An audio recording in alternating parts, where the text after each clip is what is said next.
The diseases of attitude.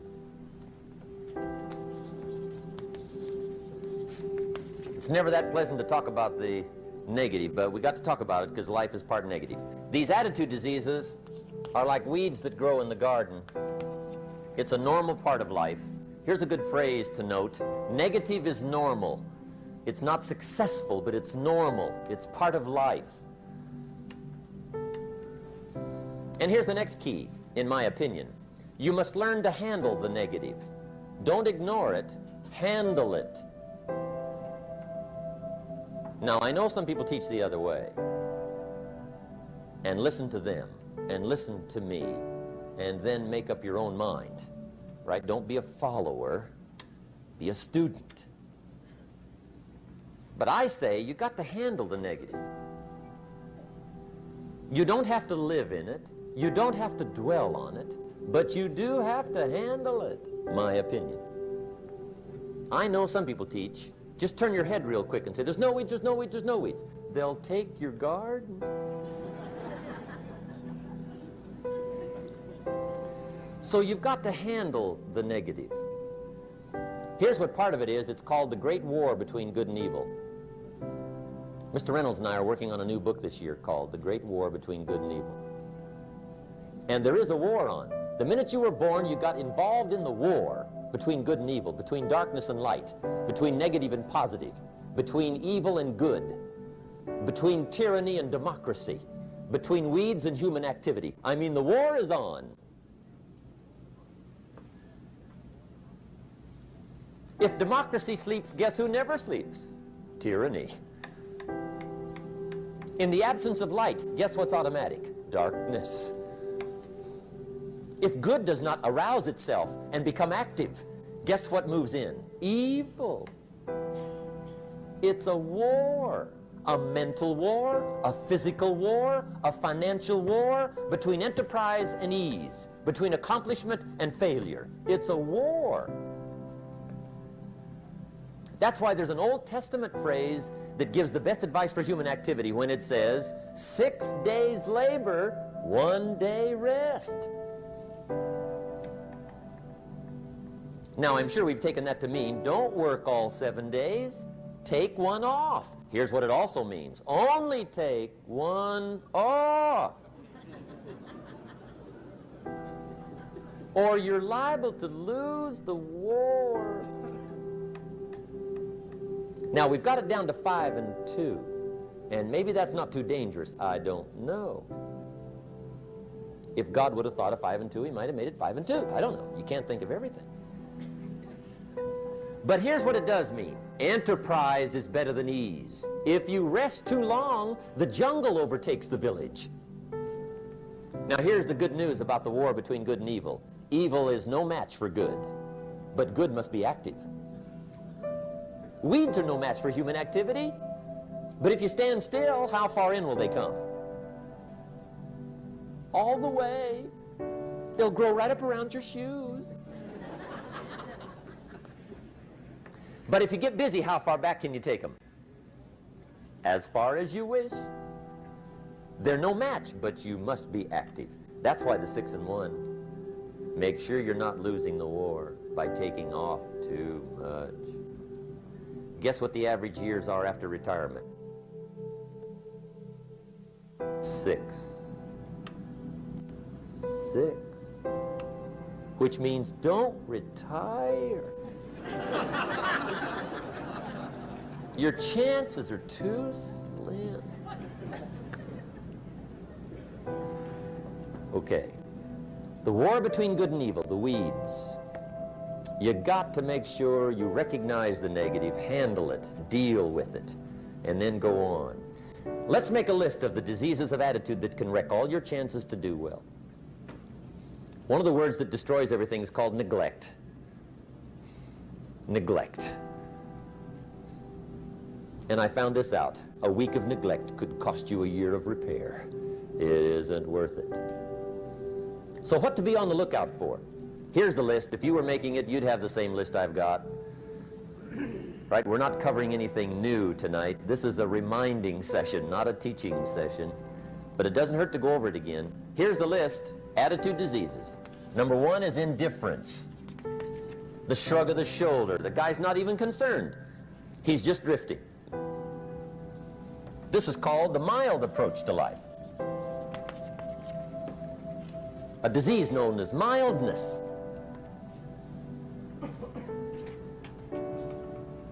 The guy says, well, I can't see getting all that worked up. Well, to be any kind of winner, you gotta get worked up. There's one problem with drift. You cannot drift to the top of the mountain. And the good Lord said in the closing chapters of the Bible, here's the best way to live, one way or the other. That's best. Hot or what's next best? Cold is next best to hot. Not the half-baked middle, lukewarm, not too hot, not too cold. What a sad way to live. I think what it means is pick a direction and go with everything you got. Just pick one and go. Somebody says, yeah, but what if it's the wrong direction? You'll find out quicker. It won't take you 25 years to wake up and say, oh no, I've been walking the wrong road. I told my staff the other day, next best to prosperity is adversity. If one doesn't get you, pray for the other. We all do better from one of two reasons, inspiration or desperation. And I don't wish anything bad on you tonight, but if you're not inspired, I hope a wagon comes down your rut. Whatever it takes to get you to try harder, read more, set your goals, and go for it. Somebody asked me one time, what quality would I pick if I wanted to work with somebody? And you know what I picked first? Number one, strong feeling. Please, number one, give me somebody that feels strong. About most anything, I don't even care. Just so they believe it. Even if they disagree with me. Wonderful. Just so they disagree vigorously. I'm not saying it's easy to win those kind of people to your point of view, but I'd rather do that than to try to resurrect people from the dead. Pump them up every month, pump them up, pump them up. I pass. The good Lord needs a leader for the early Christians. Remember the early days of the Christians? Not like today. If you were to stand up in the early days and say, I'm a Christian, cut off your head, toss you and your wife in jail, let you rot. I mean, those were ugly days. Being a Christian back then was not called socially acceptable. They didn't have 125,000 in the Los Angeles Coliseum to hear Billy Graham on a Sunday afternoon. Not back in those days. Back in those days when the Christians got in the Coliseum, it was a different story, right? I mean, the word was, stay out of the Coliseum, especially on Sunday. Last Sunday was Lions 33, Christians nothing. See, those were mean, tough struggle days for the Christians. Now, when the days are mean and tough and struggling, you got to have some kind of leader. Do you know who the good Lord picked for the leader when the days were mean and ugly? Saul from Tarsus. That's who he picked, Saul. I'll tell you what, I would have picked him. You would have picked him. Anybody would have picked Saul. Saul was one of those incredible guys. Once he got into something, look out. Everybody in the community knew what Saul was in. Because whatever he joined, he'd flip all the switches, open up all the dials, turn on all the faucets, and go like mad. He was known as All-Out Saul. I mean, he was something else. Now, at first, it wasn't working out well. Saul hated Christians, which makes a poor leader, right? I mean, that won't work. Saul got this bug somewhere about the Christians. He got to hating Christians. And he hated them so bad, every time somebody would say Christian, he'd fly into a rage. And I guess he decided one day, it was his mission in life to get rid of all the Christians. He was Saul anyhow, could do most anything he wanted to. So he got him these letters of authority to go around to the various communities and hunt down the Christians. They said, do whatever you want to with them, Saul, they're unpopular anyhow. Drag them in the streets, whip them, stone them, torture them, kill them. You mention the name Saul from Tarsus to the early Christians, I'll tell you what they would do. They would run, hide, lock the doors, leave town, dive underground. I've been in the catacombs of Rome where they hid. He was mean. I mean, terribly mean. But remember the story? One day Saul's making it for Damascus. Heard about some new Christians, flies into a rage, takes off for Damascus. And the story said he was angry. There's a little sentence in the story that says, on his way to Damascus, he was breathing out threatenings and slaughter, which meant he felt rather strong about the idea, right? That's strong, that's strong. But on this journey, right, according to the story, as Saul was making his way to Damascus, the good Lord looks down out of heaven and says, there's my man, Saul. He's got to be something else. And according to the story, this great light shines out of heaven, knocks him flat, right off his horse, grinds his face in the dirt, and blinds him for 3 days. The good Lord using recruiting tools we can't use, but when you're Lord, right? To make a long story short, Saul from Tarsus becomes converted to Christianity. He becomes Paul, the great leader, the apostle. And without a doubt, the good Lord got him a dandy. One he didn't have to pump up every month. In one of his later writings, he said, the things I once hated, I now love. The things I once loved, I now hate. See, that's strong. Here's the key to the good life. Learn to put everything you've got into everything you do. Whatever you are doing, pour it on. It will quickly open up into opportunity or quickly disclose to you that you ought to be doing something else. The delusion is, if I had a better job, I'd really pour it on. See, that's delusion. Wherever you are, pour it on. Don't give somebody half a job for a day's pay. Pour it on. See, that'll help change your life. Get rid of this disease. Here's the next attitude disease, indecision. Mental paralysis. The guy can't make up his mind and it becomes a disease. Pretty soon he knows he's got it. The guy says, well, I know I'm on the fence. But he says, what if I get off on the wrong side? Listen, after a while it doesn't matter. Just get off. Any side will do. A life full of adventure is a life full of many decisions. The ones that turn out to be wrong give you better experience to make better decisions. So don't see how many decisions you can get out of, see how many you can get into. That's where the adventure is. So shake off this disease, indecision. The next one is doubt. Doubt's like a plague.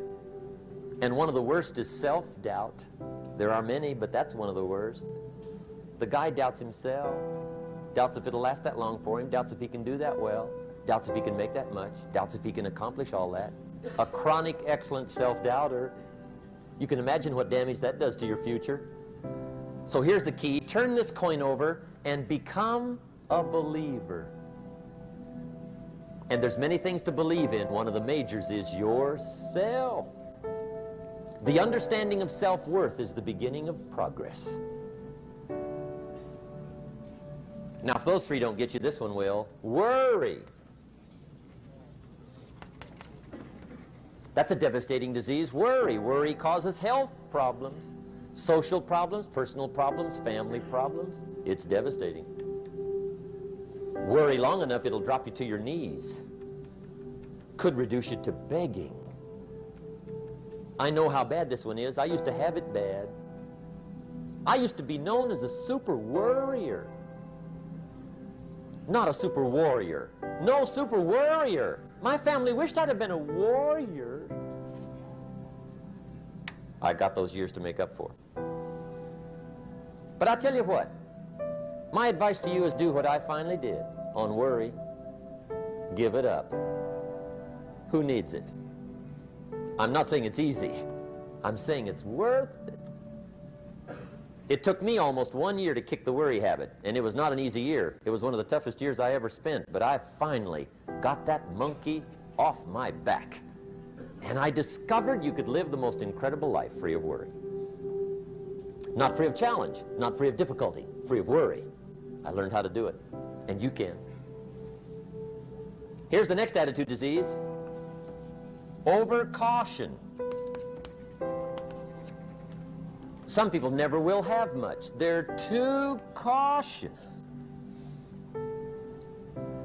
Now, you can also be too reckless, but you can also be too cautious. This is called the timid approach to life. And my caution was always the risk. Risk used to drive me right up the wall. I used to say, what if this happens? It's called the language of the poor. What if this happens? And on top of that, if this was to happen, look at the fix I'd be in. I better not try. I could always ace myself out. Then I'll tell you what changed my whole life when I finally discovered it's all risky. The minute you were born, it got risky. If you think trying is risky, wait till they hand you the bill for not trying. If you think investing is risky, wait till you get the tab for not investing. See, it's all risky. Getting married is risky. Having children is risky. Going into business is risky. Investing your money is risky. It's all risky. I'll tell you how risky life is. You're not going to get out alive. That's risky. The Englishman says, well, if that's the way it's going to work out, let's give it a go. Right, that's what it's for. Give it a go. Somebody says, yeah, but I'm looking for safety and security. Fine, then huddle in a corner. We'll cover you with a sheet, bring you 3 meals a day. And we'll protect you, feed you, look after you, care for you. We won't let anything happen to you, and you'll probably live to be 100. The guy said, well, yeah, I'd live to be 100. But what a way to live. Right. What a way to live, safe and secure. Don't ask for security. Ask for adventure. Better to live 30 years full of adventure than 100 years safe in the corner. And see, it's not important how long you live. What's important is how you live. Here's the next attitude disease. We're almost through with this motley list. In fact, we're almost through. Hang on.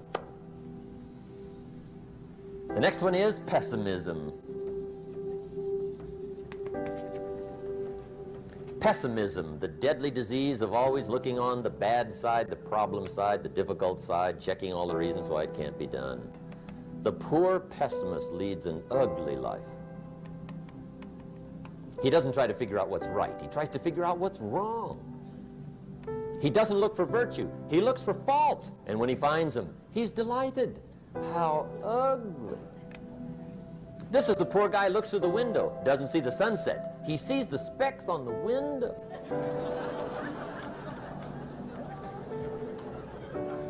And this is the poor guy, right, who rushes up, takes such leave of his senses. This guy rushes up and he says, I've got 5 good reasons why it won't work. He's so dumb he doesn't know. All he needs 1. He's got 5.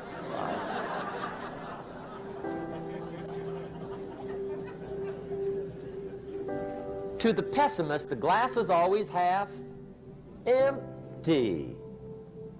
To the optimist, the glass is half full.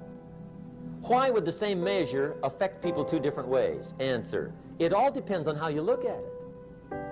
Our lives are mostly affected by the way we think things are, not the way they are. The way we think they are affects us most. There's a subject we don't have time to get into tonight called better thinking habits.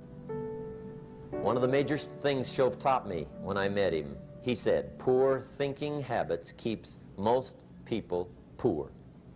Not poor working habits. Most people work hard, but they don't think hard. And Shoaff taught me that the mind is like a factory, a mental factory. And whatever you think about all day long pours ingredients into this mental factory. And that's what builds the economic, social, financial fabric of your life. He quoted me a Bible phrase that says, as you think, so you become. How awesome. When he talked about poor thinking habits, he had me. I used to start the day reading the morning newspaper. I mean, you can believe that or not.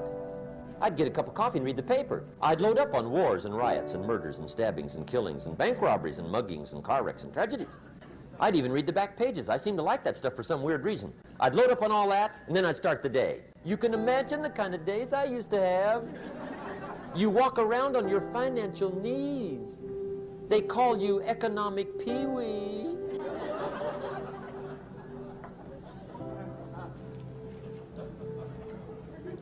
The guy says, I want to be a great leader. Wonderful. The first thing we do is follow him to his house. When we get there, we walk in and check his library, number one. Somebody says, well, why check his library? The reason is because what a man reads pours massive ingredients into his mental factory, and the fabric of his life is built from those ingredients. You would not believe what some people have got in their house to read. You would not believe. One of the best dressed up words I know for a lot of it is trash. Can you imagine dumping a barrel of trash into this mental factory every day and coming out with a rich, dynamic, positive life? It can't be done. You might as well try making a cake with cement.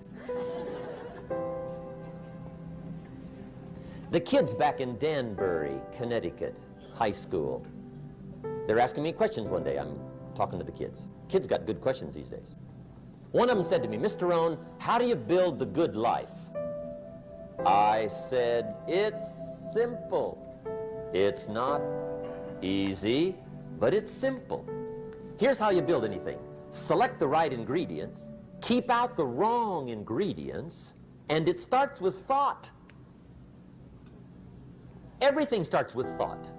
So you must be wise and careful what you think about, because that starts everything. You got to be wise and careful. I asked the kids, what would happen if somebody dropped sugar in my coffee? They said, well, you'd be okay. I said, what if somebody dropped strychnine in my coffee? They said, well, you'd be dead. I said, correct. Lesson one, life is both sugar and strychnine. You gotta be careful. I said, what if my worst enemy drops in the sugar? They said, will you be okay? I said, what if my best friend, even by accident, drops in the strychnine? They said, well, you'd be dead. I said, correct. Lesson two, watch your coffee.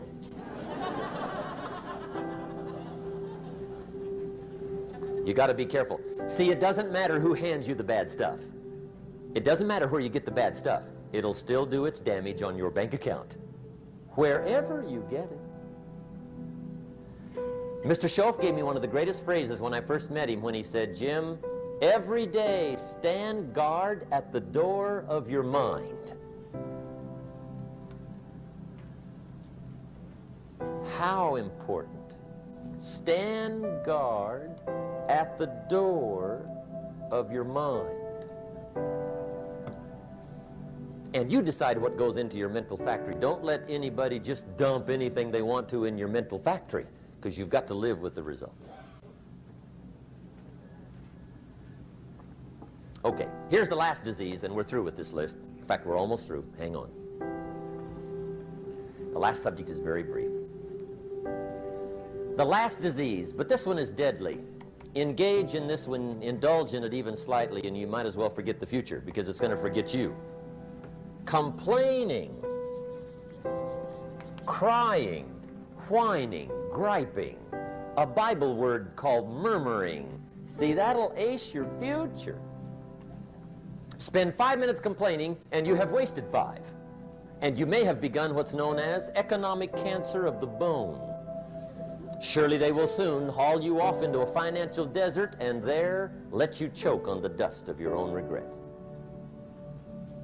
I hope I said that well, so you won't forget. It's a deadly disease. If you don't think it's bad, ask the children of Israel of Old Testament fame. Typical of us all, their story just happened to get in the book.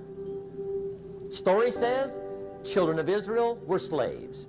God performed a series of dazzling miracles and got them out. And now they're heading for the promised land. Remember the story? Heading for the promised land. Tragedy of the story, they never got there.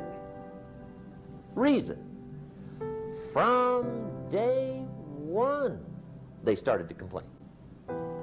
They griped about the water. They griped about the weather. They whined and cried and griped about the food. They griped about the leadership. They whined and cried because it was too far, too cold, too hot, too difficult, too miserable. I mean, they whined and cried for years. Finally, God said, "I've had it, trip canceled." Or something like that. The story says they died in the desert, never got to the promised land. Which I think means two things. Indulge in this long enough, you get your future canceled. And I guess it also means even God himself can only take so much.